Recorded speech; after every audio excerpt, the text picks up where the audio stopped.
Please welcome Ian Hodson, who is the National President of the Bakers Union, BFAWU. Thank you.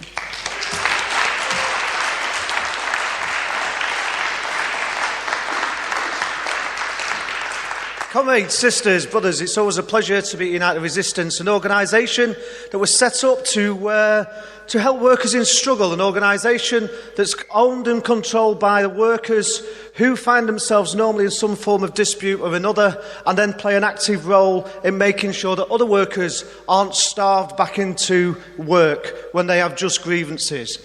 It's always a pleasure to come to this conference. It's always a pleasure to listen to some of the speakers, because the speakers today you'll be hearing from are people that are in struggle. The people, like the Lions of Durham, like the Ritzy Strikers, like the RMT. I mean, all of these workers, people who are often told, you can't win. There's nothing you can do. There's nothing you can change. You have to accept the system as it is. You have to accept that we have no right to change your pay, to change the contracts of employment that your employer offers. But time and time again,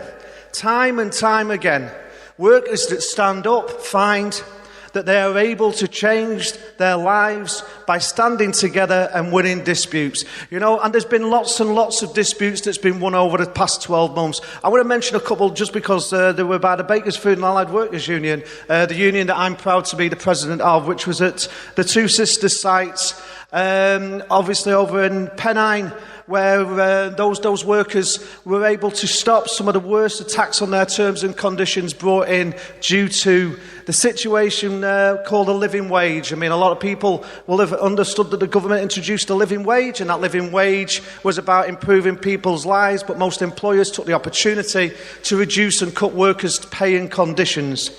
And those workers at Pennine stood up and fought back, and they succeeded in being able to change their lives by stopping some of the worst excesses of those pay cuts. And of course, our members over in Blackpool, where they were told that, you have to accept agency workers coming into your site, which will mean probably that your terms and conditions will be cut. Well, the reality was those people decided to ballot for strike action, and when they decided to notify the company they intended to take strike action after winning that ballot, the company withdrew the use of agency and made sure that people got contracts of employment. Again, a demonstration of how people can stand up and fight back. What's really important, though, is understanding and coming together at events like these and understanding how we fight back. And that's what the stories you're going to hear today are all about. How people stand up together, how we work, and how we fight back. Let's also, because this is a theme today, the era of Jeremy Corbyn. I think when you see what's happened in America this week, I think Trump is an example of what happens when a party machine implements and decides on the leadership of a party. You get Donald Trump. Well, that's what we'd have been in now, the situation we'd have faced if the Labour Party had had its way and replaced Jeremy Corbyn with Owen Smith.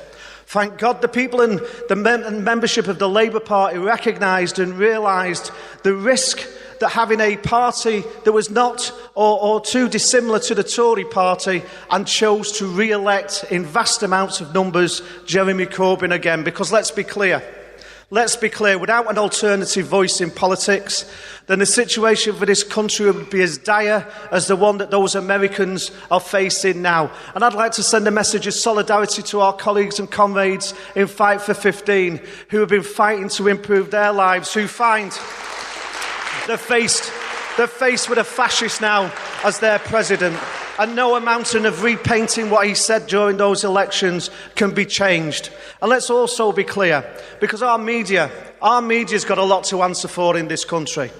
Now, our media has a tendency to print lies, misrepresent the facts, and use its power and influence to urge people to hate and discriminate against others. Now, the Daily Mail and the Sunday Times, papers that are owned and controlled by people who claim to be patriotic, by people who claim to be committed to serving the interests of this country, yet don't live in this country. don't pay taxes in this country, but want to influence policies in this country. These papers that preach hate, these papers that preach discrimination should be boycotted, and all of those people that put advertisements in them, they should understand that if they want to advertise in papers that hate, then we will stop and boycott their products too, because we have to send a clear message. Hate and division will never change an economy. And let's also understand as well, because this is very, very important, because we're living in one of the wealthiest countries in the world. One of the wealthiest countries in the world.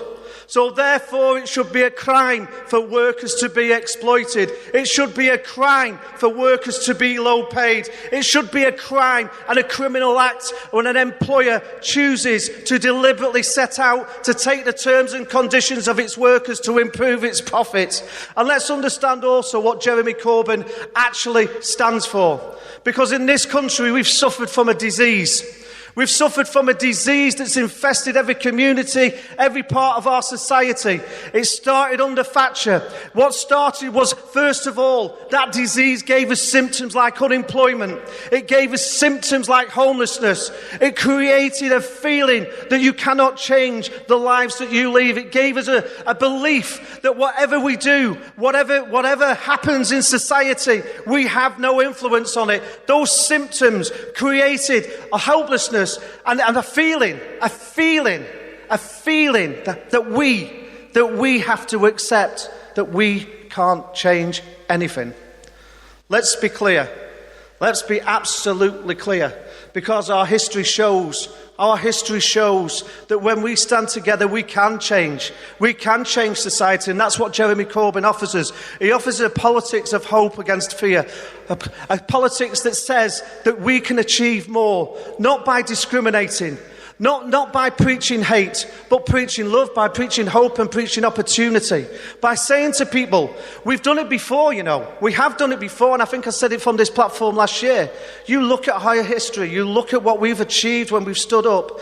You look at how, when we formed the trade union movement, you look at what that trade union movement led to. It led to people getting the right to vote, men getting the right to vote, women getting the right to vote, the creation of a welfare state that gave us the NHS, the creation of a system that says the government commits to making people, not by discriminating or demonising people on benefit, but giving them a system that helps them at their time of need. Because people on benefit should not be demonised, they should not be discriminated, they should be supported, they should be helped. And it's our duty to stand up for the welfare state in this country. It's our duty to stand up for the NHS. And when they tell us that migrants are responsible for the housing crisis, they hide a massive, massive lie. It was politicians that decided that we would sell off the council houses. It wasn't the migrants that came over here and took your council houses. It was the migrants that are being blamed to cause discrimination and hate on the streets of the UK. And let's also be clear, it isn't a migrant that takes people's jobs. It's an employer that chooses to operate a system to use worker against worker to cause discrimination. I wish you a very good conference. I hope you have an enjoyable day listening to all of the fantastic speakers you're going to hear from Solidarity.